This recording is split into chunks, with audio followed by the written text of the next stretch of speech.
tonight. Leviticus 19. There is a strange species of vine known as the Matador vine. It grows in South America, and roughly translated, the Spanish word matador means killer. And this plant has certainly earned its name. The matador begins its kind of life as growing at the foot of trees throughout South America. First, it looks a little bit like a harmless plant, but as it grows, the matador vine begins to relentlessly wind itself around the trees. Makes its way all the way to the top of the tree, slowly strangling it. And when the matador vine reaches the tree top, it bursts forth in a flower as if it's celebrating its kill and crowning itself as victor.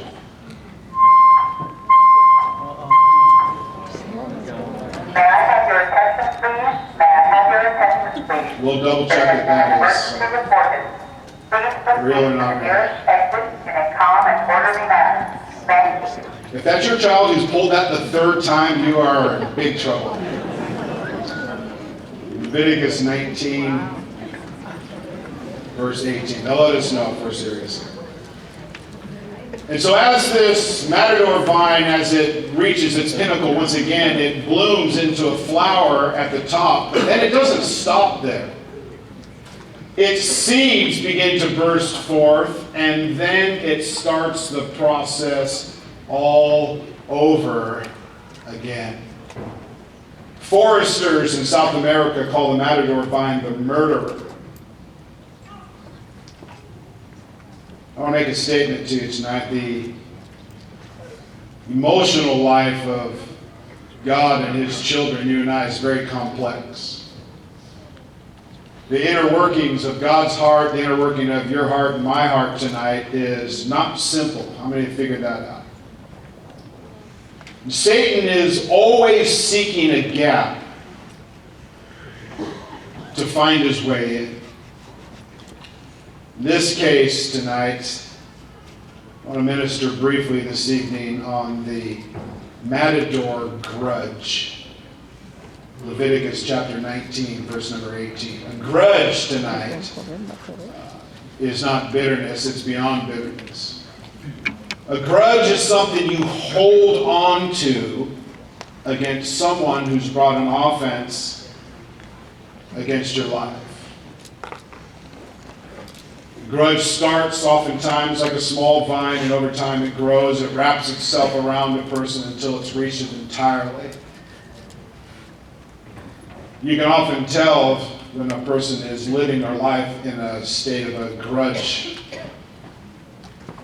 because they are absolutely consumed by the bad experience from the past. And I want to talk to you about the danger of holding on to a grudge tonight, and why the Bible says not to bear a grudge.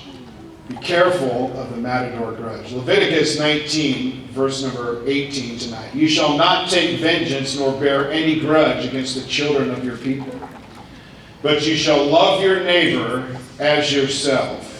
I am the Lord. The matador grudge. Most people tonight engrave bad things into their conscience and into their mind. Is it wrong to bear a grudge tonight? Are Christians allowed to bear a grudge? If so, why? If not, why? We know tonight grudges are not acceptable before God. He tells us in Leviticus, you shall not have vengeance, take vengeance, or bear or hold on to any grudges, because God forbids grudges because they foster nothing but bad memories and bad experiences. One thing, on Sunday night, ministering on bitterness, it's another thing to hold on to something. And it becomes a consuming thought, if you will. Like the Matador vine in South America, this grudge, it does grow from the bottom up, and over time, what was a minor offense turns into a grudge that eventually saps the life out of a friendship. James 1:15 says, "Then when desire has conceived, it gives birth to sin, and sin, when it is full grown, brings forth death." And so a grudge tonight in its own way scatters seed. It moves from our life to other people's lives. Most people that have a grudge can't hold it to themselves. Bitterness tonight, which we learned on Sunday night in the message, bitterness is something typically that's internal. A grudge begins to work its way out to the external. A grudge always grows. It never remains a small offense to the person that holds on to it. This concept of bearing a grudge is simple, but it's complicated. Simple because what is required to bury a grudge is we carry it with us. It's complicated because it's based on a false pretense that vengeance is the only way to settle the score. A grudge always wants to get even somehow. The Bible warns us the danger of anger. If anger is left unchecked, we know that it has the ability to grow into a life of its own. Hebrews 12 and verse number 14. "Pursue peace with all people and holiness, without which no one will see the Lord. Looking carefully, lest anyone fall short of the grace of God, lest any root of bitterness springing up cause trouble, and by this many become defiled." Ephesians 4:26, "Be angry, do not sin. Do not let the sun go down on your wrath." Genesis 4:6. "So the Lord said to Cain, Why are you angry? And why has your countenance fallen? If you do well, will you not be accepted? And if you do not do well, sin lies at the door, and its desire is for you, but you should rule over it." Anger tonight is always the starting point for the Matador grudge. Anger is always the one that produces the bloom that scatters the seed. How many know tonight anger is often quick like a light switch? It's volatile, it's there, and sometimes it's gone.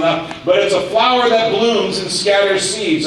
Grudge tonight is the seed that hits the ground and it repeats the process, the pain you experience. Bitterness is the sign that the grudge has overwhelmed you. It's engulfed you. As the Matador vine engulfs the tree, it wraps itself around it, and that simply becomes a sign. And vengeance tonight is evil and wicked. How many have figured that out tonight? Vengeance this evening kind of goes like this. In our own way, we put people behind bars with our anger, our vengeance, our resentment, our hatred, our grudges. And then vengeance always visits the person and lets them know what they did to them, reminding them of what they did to you. When you bear a grudge, speaking about bear, you've heard the term bear a burden. And so that thought this evening, obviously, is when you bear something, it weighs you down. Eventually, like the Matador vine, a grudge squeezes the spiritual life out of you. And so it sometimes can happen over weeks and months. Sometimes it takes years and decades. And it's slowly sapping the spiritual joy and victory out of you. It strangles you. One of the things that they've noticed about the Matador vine, it's known as a killer. They call it a murderer in South America. But one of the obvious traits of the Matador vine is it's very visible. It literally encircles the tree from the base all the way to the top. The truth is, you can't hide a grudge. There's not enough makeup, lipstick, foundation, eyeliner, concealer to cover up a grudge. You can't hide it. God is a genius. How many figure that out? Emotions are made for public viewing. This word grudge means unfriendly, disgruntled, a step beyond bitterness. Literally, when we hold on to an offense against those who have hurt us, it's different than bitterness. We hold on to it. One man said a grudge is nothing more than a refusal to forgive. Yep, come on.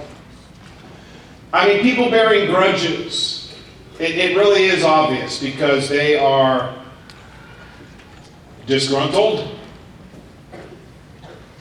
oftentimes critical, they're angry, and they bear it or they hold on to it forever. So how do I know if I have a grudge? Because the definition of the word grudge would describe you. John the Baptist became a victim of a woman's grudge. It cost him his head on a platter. Her anger started with hearing the truth. Her relationship with another man was immoral. And we know John the Baptist made this statement. And here's the story tonight of a Matador grudge. The vine that grew until it completely covered her soul. At which time she had nothing to do but to react and take John the Baptist's life. Turn with me, Mark 6:17 tonight. I'm going to read through this real quick. Mark 6:17. Herod himself had sent and laid hold of John the Baptist, and bound him in prison for the sake of Herodias, his brother Philip's wife, for he had married her. Because John had said to Herod, "It is not lawful for you to have your brother's wife or marry her." Therefore, Herodias held it against him and wanted to kill him, but she could not. Verse 20, for Herod feared John, knowing that he was a just and holy man, and he protected him. And when he heard him, he did many things and heard him gladly. Then an opportunity came. This is the way Satan works, and this is the way a judge works. Then an opportunity came, dare, when Herod on his birthday gave a feast for his nobles, the high officers, and the chief men of Galilee. And when Herodias' daughter herself came in and danced and pleased Herod and those who sat with him, the king said to the girl, "Ask me whatever you want, and I will give it to you." He also swore to you, "Whatever you ask, I will give to you, up to half my kingdom." So she went out and said to her mother, "What shall I ask?" And she said, "The head of John the Baptist." Immediately she came in with haste to the king and asked, saying, "I want you to give me at once the head of John the Baptist on a platter." And the king was exceedingly sorry. Yet because of the oaths and because of those who sat with him, he did not want to refuse her. Immediately the king sent an executioner, commanded his head to be brought, and he went and beheaded him in prison, brought his head on a platter, and gave it to the girl, and the girl gave it to her mother.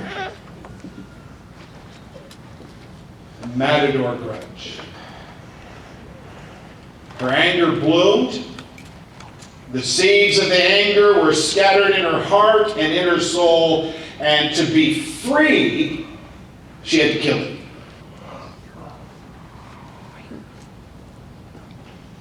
Some people tonight hold on to a grudge short time, sometimes a long time. There's only two options for a grudge tonight. One is you're going to have to deal with it with forgiveness, repentance, at this angle. The other thing is if you don't deal with it, you're going to have to express it to somebody.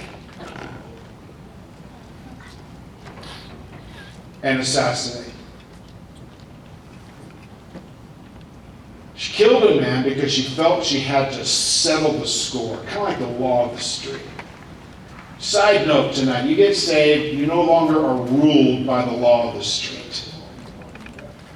If you get upset, you don't have to get all your machismo doesn't have to get out. You do this, I'm going to do that. You shoot me, I'm going to shoot you, and whatever it may be. Listen, we don't operate as Christians based upon the law of the street anymore. Yes, amen. That's gone, or should be. Trying to settle the score, payback. You hurt me, it's my turn to hurt you. One man said, to carry a grudge is like being stung to death by one bee. Over and over and over again.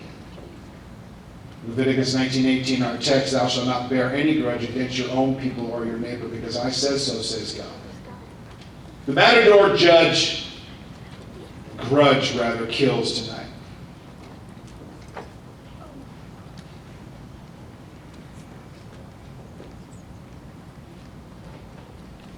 I've been trapped for a period of time in holding a grudge in my life. And this thing, if not dealt with, if not free, you'll never find yourself being fruitful in the Christian life. You won't find yourself growing the way God wants you to grow. You won't be a blessing to your spouse or those that are around about you.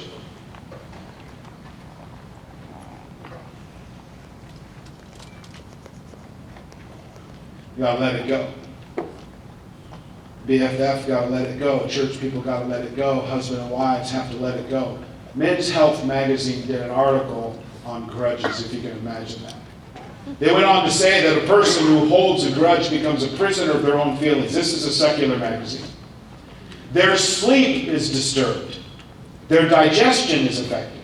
Their peace of mind is gone. Anything that reminds them of the person or the event will set off a cocktail of potent chemicals in the body that automatically increases the heart rate, blood pressure, releases excess stomach acids, increases muscle tension, just to name a few.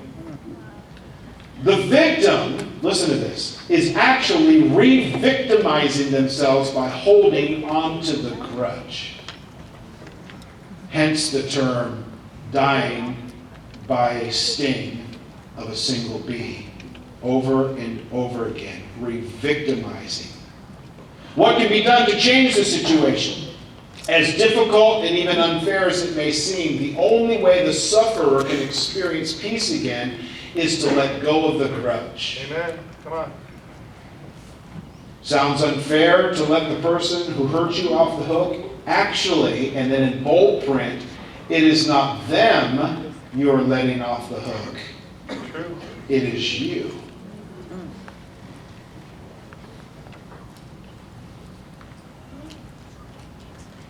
When we bear a grudge against someone, that person is snagged or caught on a hook, is what this article is saying.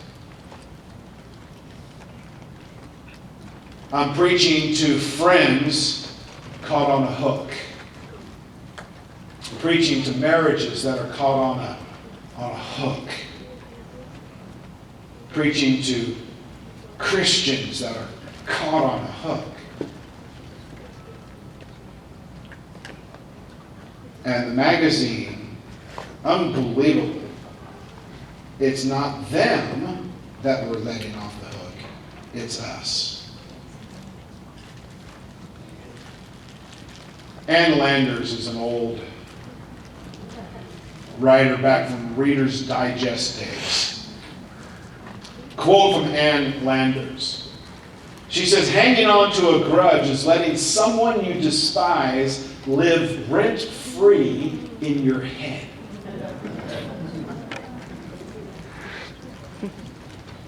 That's great, but not great. Grudges are kind of like, we used to have a term called reruns. Do they still use the term reruns? Reruns, where they play the old TV shows over and over again. I mean, you can only watch so much Leave It to Beaver. Or Brady Bunch. The first blended family in America.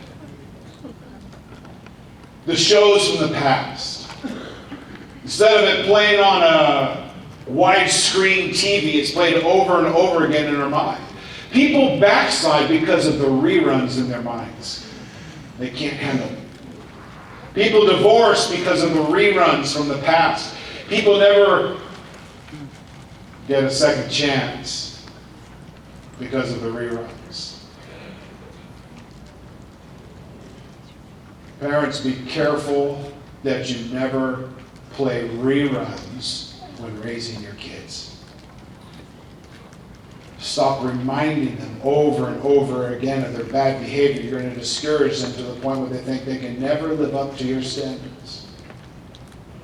Because remember tonight, the devil is always looking for a gap. He's always looking for access. He's always looking for a place inside.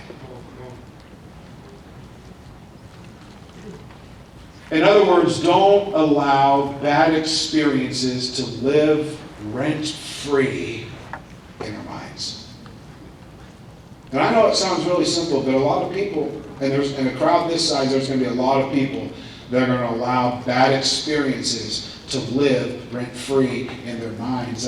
It's time to evict the grudges from our heads.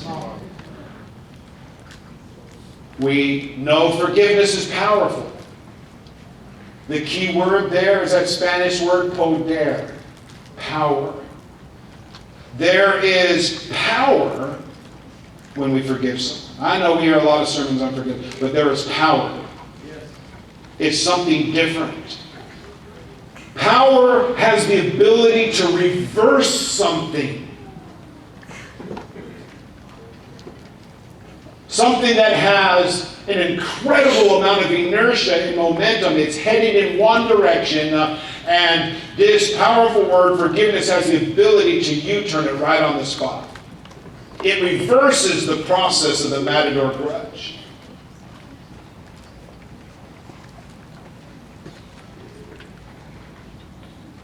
Kill the vine that's sapping the life right out of you. You could be running your Christian race at a high level tonight.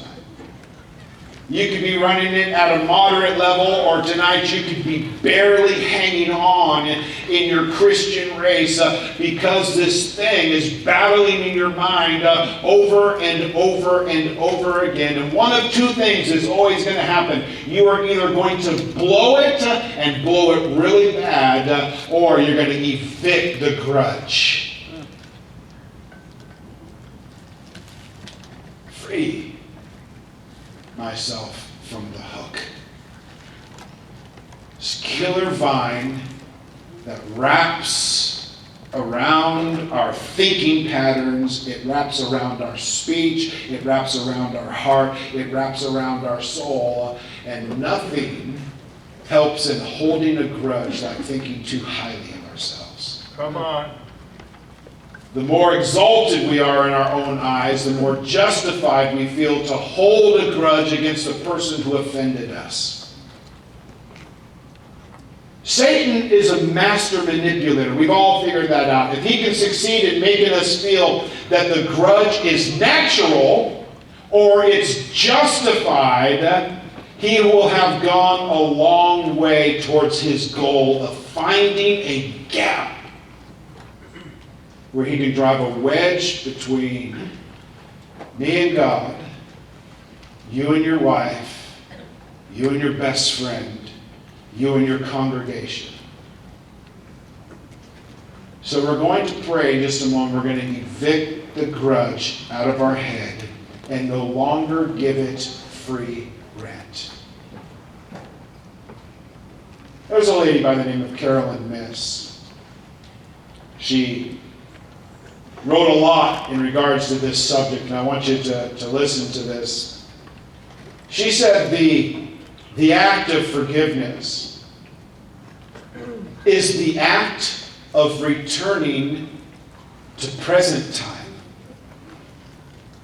And that's why when one has become a forgiving person, they have managed to let go of the past. What they really have done is they've shifted their relationship with time. When you forgive, it's like returning to the present. When you live in today, in this moment, in the present moment, it's a lot easier to go forward than when we're living in the past.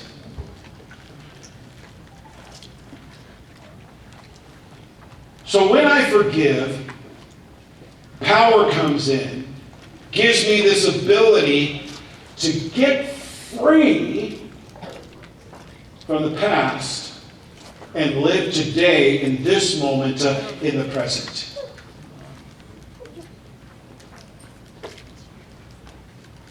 I don't have to live from 6 months ago, 2 years ago, 5 years ago, or 25 years ago because an offense came against me and I'm functioning in life, but it's a vine that's choking me out. The year is 2019, but some people are still living in 2050. Or 2009, or 1999, the year the Matador Grudge gave birth into your heart.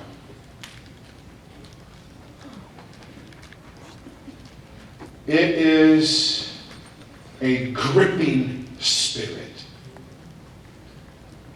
It can take weeks or months. It can take years or decades. But it's going to take a mindset tonight. It's going to have to evict that thing from our lives. Words spoken are powerful. Because remember the story, and we're going to pray just after this. Remember the story. The Matador vine starts at the base, seems simple, wraps itself around the tree until it gets to the top. When it succeeded choking off all life to that tree, it blooms into a beautiful flower like it's celebrating. Listen, this is the way a grudge works. There's people here, lots of people tonight. You can remember the date of your grudge. You can remember the violation. And I want to tell you this evening, these things, it's time to go. It's time to evict that which is living rent-free in our heart and in our mind, and we can shift from the past to today with a simple prayer tonight, the Matador Grudge. Can we bow our heads, close our eyes this evening in the Holy Ghost?